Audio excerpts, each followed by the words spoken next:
엘리야는 기도의 응답 그 이후에 무너졌습니다. 엘리야는 영적 전쟁에서 승리한 이후에 영적 침체에 빠졌습니다. 그래서 아합 왕의 부인 이세벨이 사신을 보내서 내일 이맘때에 엘리야를 죽이겠다고 했을 때에 그 소식을 들은 엘리야는 일어나 도망을 갔어요. 그리고 광야로 들어가서 로뎀 나무 아래에서 자신의 신세를 한탄하며 죽기를 구하였습니다. 자, 우리 4절의 말씀을 함께 읽겠습니다. 다 같이요.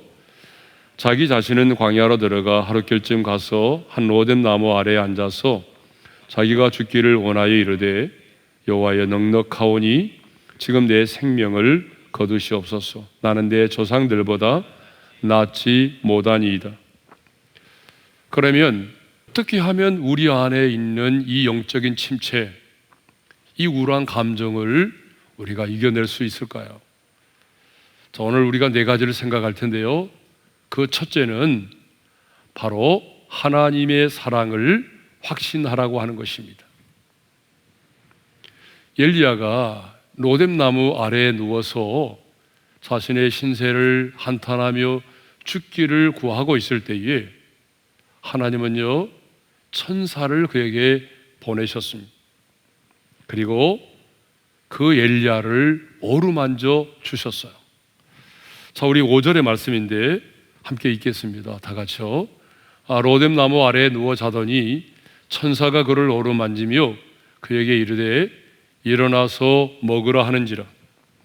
그런데요, 한 번만 천사가 엘리야를 어루만진 게 아니에요. 7절을 보게 되면요, 천사가 또다시 와서 어루만지면서 일어나 먹으라고 했어요. 자, 우리 7절의 말씀을 함께 읽겠습니다. 다 같이요. 여호와의 천사가 또다시 와서 어루만지며 이르되 일어나 먹으라. 그러니까 여러분, 천사는요, 한 번도 아닌 두 번이나 와서 엘리야를 어루만진 거죠. 하나님은 천사를 보내서 그것도 두 번이나 로뎀 나무 아래에 누워있는 엘리야를 찾아와서 두 번이나 어루만져 주었습니다. 왜 하나님은 로뎀 나무 아래에 누워있는 엘리야에게 천사를 두 번이나 보내서 어루만져 주도록 했을까요? 그것은 하나님의 사랑을 느끼고 경험하도록 하기 위해서입니다. 엘리야야, 나는 너를 사랑해. 나는 너를 포기한 적이 없어. 나는 네가 갈멜산의 영적인 전쟁에서 승리할 때나 지금 로데나무 아래 누워있는 지금이나 변함없이 너를 사랑해. 이렇게 하나님께서 천사를 보내요 두 번이나 엘리야를 어루만지셨다고 하는 것은요, 하나님께서 엘리야를 그만큼 포기하지 않고 사랑하셨다는 것입니다. 여러분, 왜 많은 사람들이 영적인 침체에 빠지고 우울한 감정에 사로잡힙니까? 하나님이 나를 사랑하지 않는다고 생각하기 때문입니다. 아니, 누구도 나를 사랑하지 않는다고 생각하기 때문입니다. 아니, 자기 자신은요, 너무나 비참하고 그리고 너무나 더럽혀져 있기 때문에 하나님의 사랑을 받을 만한 자격이 없다라고 생각하기 때문입니다. 하지만 하나님은 그런 당신을 사랑하십니다.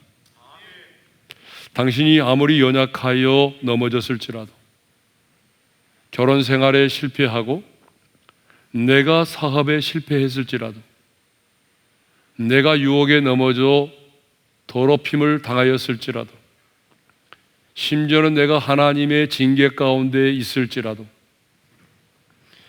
내가 엘리야처럼 영적인 침체 가운데 있을지라도 하나님은 여전히 변함없이 당신을 사랑하십니다. 그리고 그 하나님의 사랑에서 당신을 끊어 놓을 수 있는 것은 아무것도 없습니다. 그래서 사도 바울은 이렇게 고백하잖아요. 누가 우리를 그리스도의 사랑에서 끊으리요? 환난이나 공고나 박해나 기근이나 적신이나 위험이나 칼이랴. 그리고 38절과 39절에서는 이렇게 말합니다. 내가 확신하노니 사망이나 생명이나 천사들이나 권세자들이나 현재일이나 장래일이나 능력이나 높음이나 깊음이나 다른 어떤 피조물이라도 우리를 우리 주 그리스도 예수 안에 있는 하나님의 사랑에서 끊을 수 없으리라. 여러분, 이것이 사도 바울이 가졌던 확신입니다. 사도 바울은 그 누구도, 그 어떤 상황도, 그 어떤 문제도 하나님의 사랑에서 나를 끊어놓을 수 없다라고 확신했습니다. 이것이 사도 바울이 가졌던 확신입니다. 사랑하는 성도 여러분, 우리도 마찬가지죠. 하나님은 변함없이 나를 사랑하시고 그 하나님의 사랑에서 나를 끊어놓을 수 있는 것은 아무것도 없다라고 하는 이 확신을 가지면 여러분, 우리도 넉넉히 승리할 수 있습니다. 영적인 침체를 이겨낼 수 있습니다. 우울한 감정을 떨쳐버릴 수가 있습니다. 자, 두 번째로는요, 우리가 어떻게 하면 영적인 침체를 이겨내고 우울한 감정을 이겨낼 수 있느냐? 두 번째는요, 재충전이 필요하다는 거예요. 재충전. 지금까지 엘리야는요, 정말 쉬지 않고 사역을 해왔습니다. 사르와 과부의 가정에서는요, 비가 내리는 날까지 통의 가루와 기름이 마르지 않는 기적을 행하였습니다. 그리고 곧바로 이어서 엘리야는요, 갈멜산에서 바알과 아세라를 섬기는 선지자 850명과 치열한 영적인 전쟁을 치루었습니다. 그 전쟁을 통해서 하나님만이 참 하나님이심을 드러내었고 바알과 아세라를 섬기는 선지자들을 죽였습니다. 그리고 곧이어 엘리야는 또 갈멜산 꼭대기에 올라가서 꿇어 엎드려서 얼굴을 무릎 사이에 넣고 7번이나 간절히 기도했습니다. 그리고 그 비가 내렸을 때 허리를 동이고 25km 되는 그 거리를 아방 앞에서 시하면서 달려나갔습니다. 그러니 여러분, 엘리야가 얼마나 지쳐 있었겠습니까? 그의 심신이 얼마나 지쳐 있었겠어요? 이렇게 지쳐 있는 마당에 이세벨이 사신을 보내서 말합니다. 내일 이맘때에 내가 네 목숨을, 네 생명을 취하리라. 그러자 곧바로 엘리야는 영적인 침체에 빠져듭니다. 너무나 피곤하고 지쳐 있었어요. 그 누워 있었어요. 로뎀나무 그늘 아래서 누워 있었어요. 그때 하나님 어떻게 하셨습니까? 천사를 보내서 어루만지셨어요. 어루만져 주고 끝났습니까? 아니죠. 숯불에 구운 떡과 물을 먹고 마시게 했습니다. 천사가 엘리야를 찾아와서 한 일이 뭐죠? 기력을 회복할 수 있도록 떡과 물을 공급해 주었다는 거예요. 하나님은요, 계속되는 사역으로 인해서 제대로 먹지도 못하고 자지도 못하고 심히 지쳐있는 엘리야에게 천사를 보내어서 숯불에 구운 떡과 물을 먹고 마시게 하였습니다. 그리고 충분히 잠을 자도록 했습니다. 그래서 6절에 보게 되면요, 먹고 마시고 다시 누웠더니라는 말이 나와요. 먹고 마시고 얼마나 피곤했던지 또다시 누워 잠을 잔 거예요. 이 말은 그가 먹고 마신 후에 잠을 잤음을 말하죠. 하나님은요, 자, 이렇게 먹여주시고 충분히 재워주셨습니다. 하나님은 엘리야가 이렇게 영적인 침체를 겪고 있을 때에 어떻게 하셨습니까? 너는 하나님의 사람이니까 일어나야지 책망하지 않으시고 하나님은요, 어떻게 하셨어요? 먹을 것을 공급해 주시고 푹 잠을 자게 하셨어요. 먹을 것을 공급해주고 잠을 자게 했어요. 쉼을 얻게 했어요.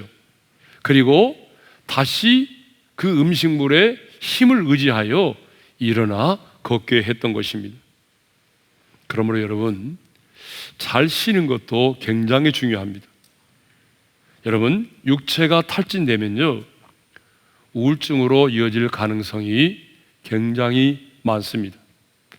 그러므로 재충전은요, 정말 필요합니다. 안식은 정말 필요합니다. 안식은 성경적이에요. 여러분, 쉬는 것은요, 죄가 아닙니다. 성경은 쉬는 것을 죄라고 말하지 않아요. 뭘 죄라고 말하죠? 게으름을 죄라고 말하지, 게으름을 죄라고 말하지, 쉬는 것을 죄라고 말하지 않습니다. 하나님은요, 잘 먹고 잘 자게 하심으로 엘리야로 하여금 그 영적인 침체를 이겨내게 하셨던 것입니다. 그러므로 우리 중에 정말 많은 스트레스를 받고 육체의 탈진 가운데 있는 분이 있다면 쉼을 갖도록 하시기를 바랍니다. 쉼을 통하여 재충전을 할 수 있기를 바랍니다. 자, 세 번째로는요, 더불어 함께 하는 것입니다. 영적인 침체를 극복하기 위해서는요, 우리에게 누가 필요하냐면 함께 할 수 있는 동역자가 반드시 필요합니다.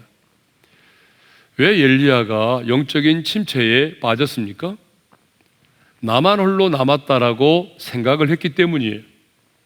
자, 그래서 10절과 14절에 보게 되면 하나님께서 엘리야야, 내가 어찌하여 여기 있느냐? 라고 물으실 때에 엘리야가 이렇게 대답을 합니다. 오직 나만 남았거늘 그들이 내 생명을 찾아 빼앗으려 하나이다. 엘리야는 오직 나 홀로 남아있다라고 생각했어요. 바알과 싸우는 자, 바알에게 무릎 꿇지 않은 자는 나 혼자라고 생각을 했어요. 그런데 여러분, 이것은 정말 엘리야가 잘못된 생각을 한 것입니다. 성경을 보게 되면 당시 이세벨의 박해 가운데서도요, 오바다가 숨겨놓은 100명의 선지자가 있었어요. 엘리야만 혼자 있는 게 아니었어요. 오바다가 숨겨놓은 100명의 선지자가 있었다고요. 그리고 18절에 보게 되면 바알에게 무릎 꿇지 않는 7,000명의 순결한 사람들이 있었어요. 우리 18절의 말씀을 함께 읽겠습니다. 다 같이요. 그러나 내가 이스라엘 가운데 7,000명을 남기리니 다 바알에게 무릎을 꿇지 아니하고 다 바알에게 입맞추지 아니한 자니라. 엘리야는 나 홀로 나만 남았다고 생각을 했습니다. 그런데 아니었어요. 또 다른 사람들이 있었던 거죠. 여러분, 왜 많은 사람들이 영적인 침체에 빠집니까? 왜 많은 사람들이 우울증에 걸립니까? 나만 홀로라는 생각을 갖고 있기 때문에 그래요. 누구도 나를 도와주는 사람이 없고, 함께 해주는 사람이 없고, 자기를 알아주는 사람도 없고, 자기를 이해해주는 사람도 없다라고 생각하기 때문입니다.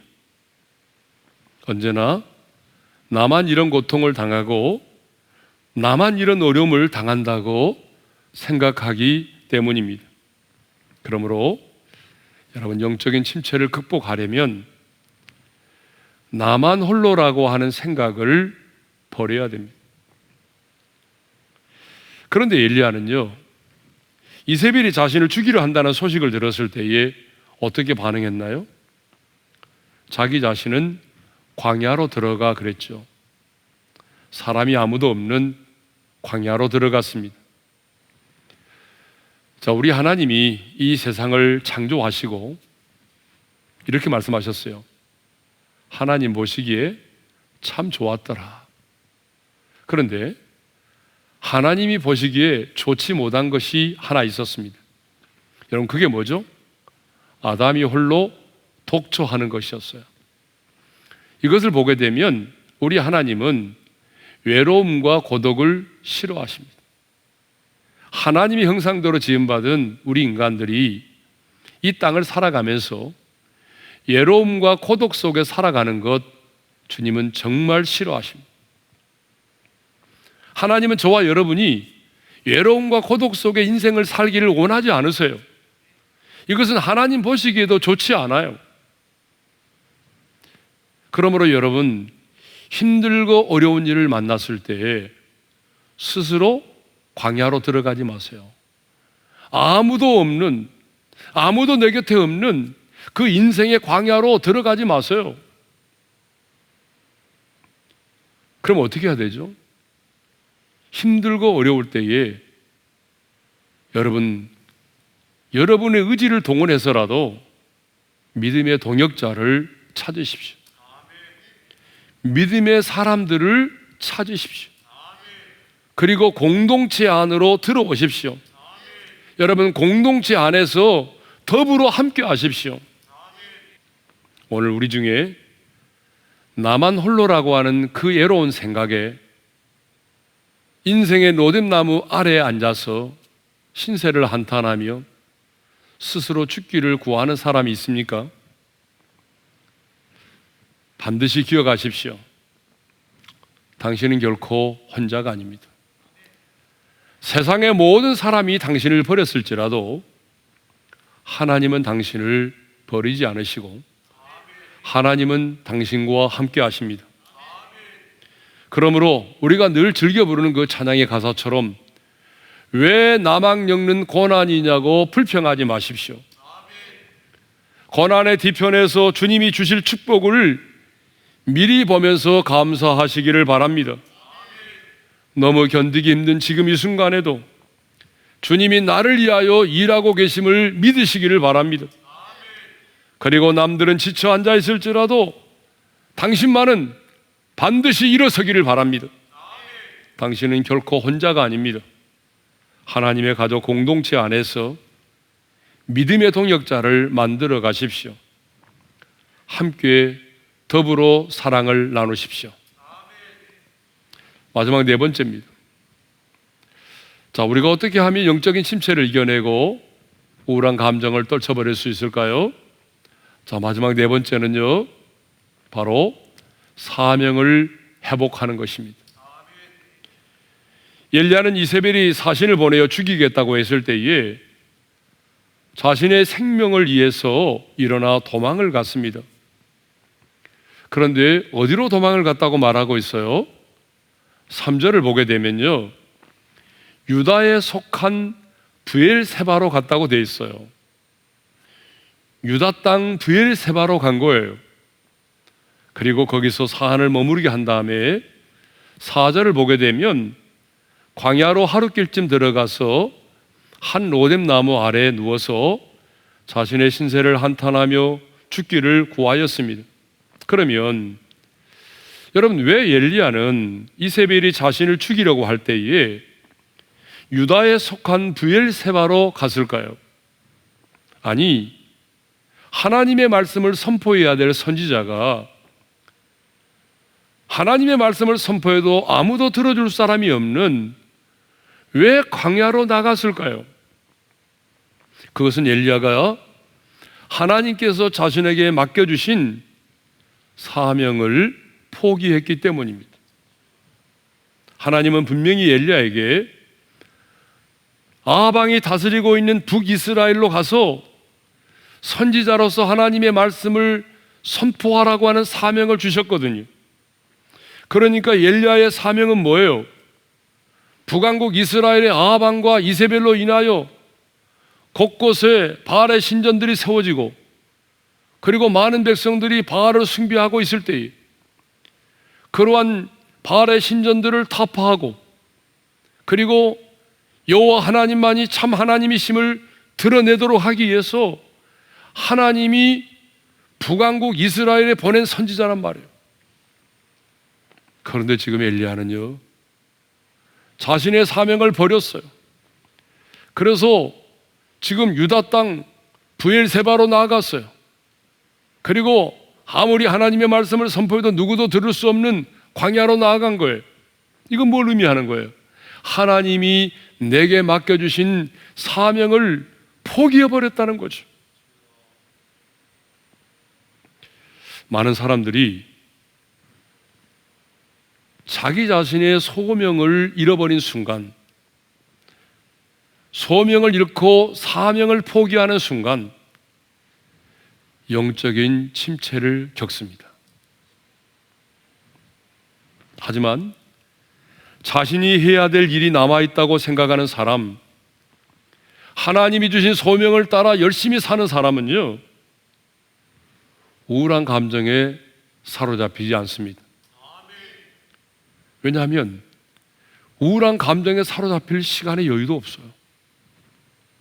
그러므로 지금 내가 뭔가를 할 수 있다는 것, 내가 복음을 위해서, 하나님의 나라를 위해서 충성하고 헌신할 수 있다는 것, 여러분, 우리는 그것만으로도 감사해야 돼요. 예? 왜 나에게는 이렇게 일이 많은가?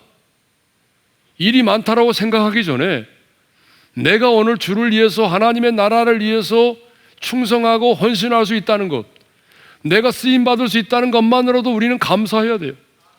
디모데가 그랬어요. 그래서 디모데는요, 디모데전서 1장 12절에 보게 되면 이렇게 말하고 있어요. 읽겠습니다. 다 같이요. 나를 능하게 하신 그리스도 예수 우리 주께 내가 감사함은 나를 충성되이 여겨 내게 직분을 맡기심이니.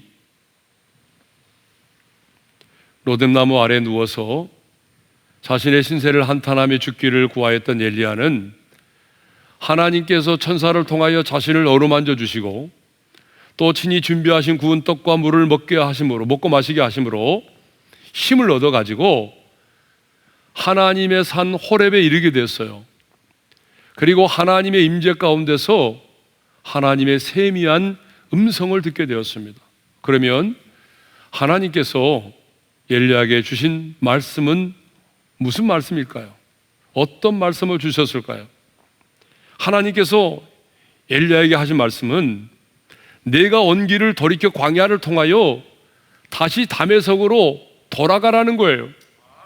자, 15절 상반절이죠. 읽겠습니다. 다 같이요. 너는 내 길을 돌이켜 광야를 통하여 다메섹에 가서 네가 왔던 그 광야의 길을 통과해서 다시 다메섹으로 돌아가라는 거잖아요. 이 말은 무슨 말이죠? 사역의 현장으로 돌아가라, 그 말입니다. 내가 너를 불렀고 내가 너에게 맡겨준 사명을 감당하기를 원했던 그 자리, 그 사명자의 자리, 소명의 자리, 그 사역의 현장으로 돌아가라, 그 말이에요. 그리고 하사엘에게 기름을 부어서 아람의 왕이 되게 하고, 예후에게 기름을 주어서 이스라엘의 왕이 되게 하고, 엘리사에게 기름을 부어서 너를 대신하여 선지자가 되게 하라는 거예요. 15절 하반절과 16절이죠. 읽겠습니다. 다 같이요. 하사엘에게 기름을 부어 아람의 왕이 되게 하고, 예후에게 기름을 부어 이스라엘의 왕이 되게 하고, 엘리사에게 기름을 부어 너를 대신하여 선지자가 되게 하라. 하나님은요, 다시 기운을 차린 엘리야에게 새로운 사명을 주셨어요. 여러분, 영적인 침체를 극복하는 가장 빠른 지름길은요, 사명을 회복하는 것입니다. 하나님께서 내게 하라고 하신 그 일을 내가 충성스럽게 감당하는 것이에요. 여러분, 그것이 바로 영적인 침체를 극복하는 것입니다. 우울한 감정을 떨쳐내는 것입니다. 그러니까 지금 하나님이 하라고 하신 그 일 불평하지 말고 감사하며 충성스럽게 잘 감당할 수 있기를 주님의 이름으로 축원합니다.